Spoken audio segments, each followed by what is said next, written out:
यो राजकुट नगरपालिका वडा नम्बर 1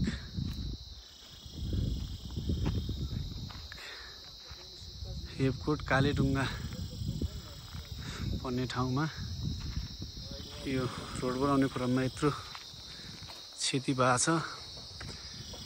हाम्रो सम्बन्धित निकायका सम्पूर्ण साथीहरू कता हुनुहुन्छ?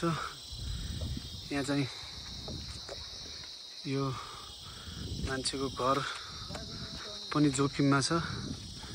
यसलाई चाहिँ तत्काल निराकरण गर्न सकिएन भने यसले भोलि ठुलो क्षति गर्न सक्छ। यहाँ ठुलो बस्ती डुबान हुने सम्भावना एकदमै छ। यो बुको माटो बगिरहेको छ। यसलाई चाहिँ सम्बन्धित निकायले छिटोभन्दा छिटो सम्बन्धित निकायलाई ध्यान आकर्षण गराउन चाहन्छु।